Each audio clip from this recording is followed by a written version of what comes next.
I would like now to ask our next speaker from Latvia, so we are moving to a completely different direction, but still in Europe, Mr. Kārlis Dambergs, who will present a quite new way and quite a new approach to protecting heritage. And I'm really looking forward to this presentation. Hello.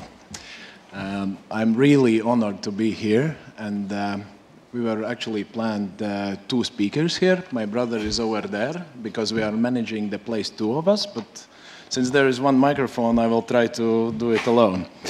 So I will tell you about the quarter of wooden buildings, which is located very close to the city center of Riga, the capital of Latvia. We managed this place already for 9 years, and just to take off the confusion, I'm not an architect and I'm not the restorator myself. I'm more economist or entrepreneurship, but you will see lots of pictures which represent the work we've done.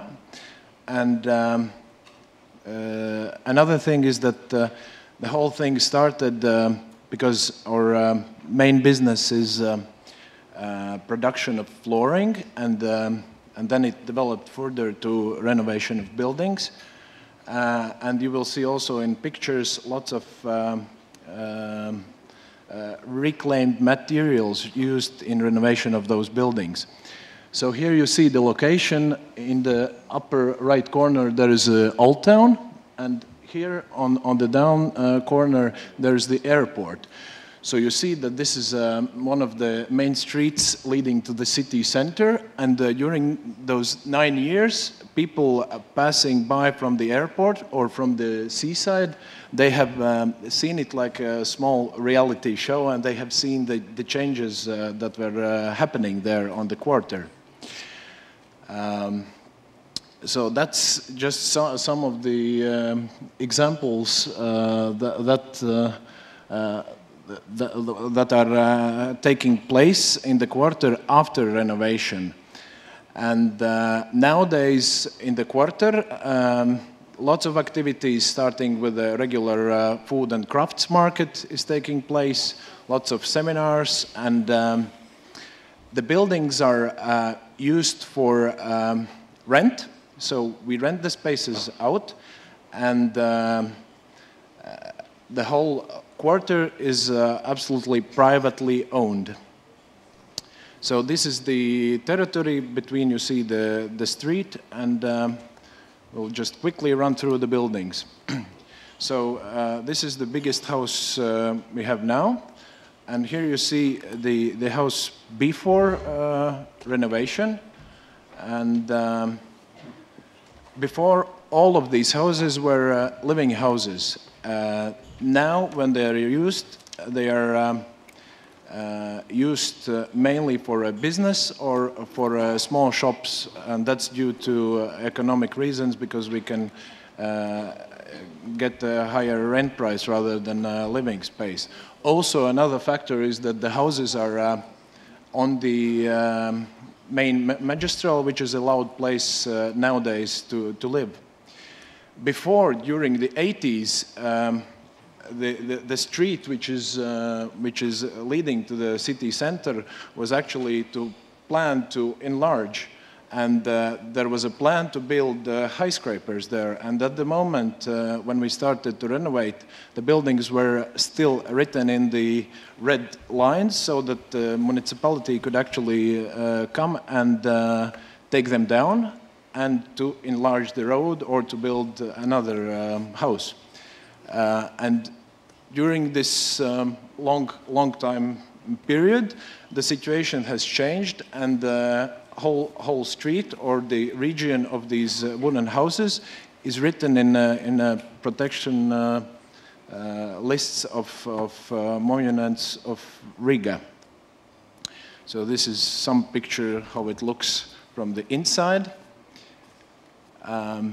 This is another house, what you can easily see from the street. And what's interesting that at the year when we started this, in this house you see there was a gambling hall. And after renovation, it's a small wine shop there and seminar halls as well. So that's a picture before and after in autumn. Some of the process, and here you can see that lots of the boards used are also used from reclaimed material. And the buildings you see, we cannot define it as a restoration works. Since there are 6 buildings, each of them was in very, very different condition. So that's why some of the buildings are really restored with original glasses and so on. Some are a little adapted, so they are more comfortable to use also for business. And as you see in this picture, we have to cope with this really drastic changes in weather. So in winter we can have -30 and the same in the summer, but +30. So and the buildings that are left without living in there, they get spoiled very, very rapidly. And here you see a picture of the same house which was empty before in the picture. So this is one of the events, and concerts are taking place there. So again, another building where the tenants or the structure of tenants has changed during last years because of a crisis. Before we had more architects and the craft shops. For the moment, they are changed more to the business side, which are coffee sellers and doctors and so on, which are some more pictures of buildings. We'll quickly come to another, and this is a good example. It's a 4-flat house, and nowadays there hasn't been any wall changed in the building. At the same time, it's absolutely normally used for office space. That's the house before. Another house here, for the moment, restaurant is operating in this building, and it's more oriented to eco food and so on. And there is another building, a gallery, where lots of exhibitions are taking place and other activities. This is the house we haven't renovated yet, but hopefully we will. Here you see some of the products that are sold in the markets, and we see that actually the market is operating as a small platform for testing new products for companies that are very, very small, sometimes only one person. So they come to the market, test the product, and maybe they come back, maybe they don't. But the amount of the sellers is around 600 salesmen, and the visitors approximately are 3,000 per market. For Latvia, that's quite a big number.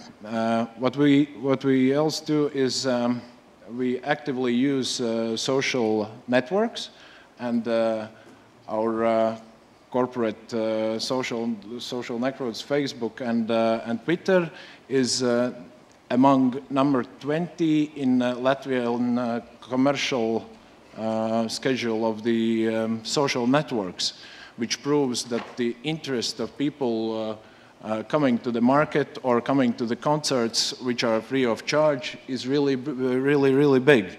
And through those activities, what we manage there, they are of course kind of attracted to the buildings and the environment there. Another thing is that actually we haven't done any of the campaign or marketing campaign through these years, and the place has become very popular by people themselves and by social interest, and national TV channels and inhabitants of the region have just made this big social circle that is generating the place itself.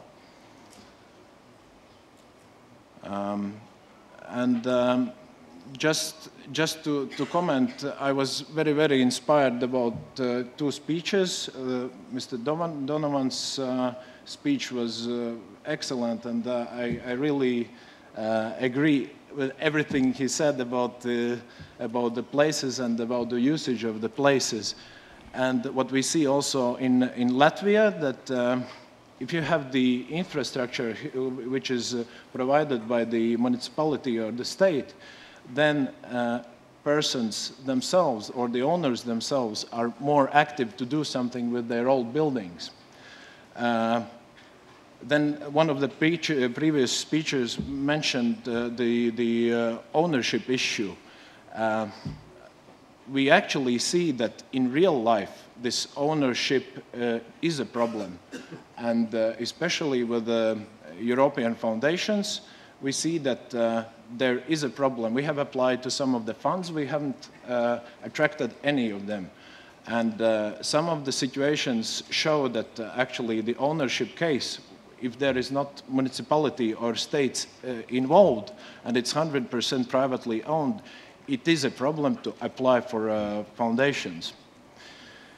And the last comment is, there is nothing to deal with the organizational side, but if we see our hotel where we live in today, we stay actually in the shopping center. So what's my suggestion for the next time? Maybe that's a good idea to let the people who come here to stay in a cultural heritage place. And that's actually, once more, it's nothing to do with organization, it's just the principle itself. It's like, I tell my life, I love you, but I cheat. So, all right, but that's, I think, all, and if any questions, we are very welcome. Okay. Thank you.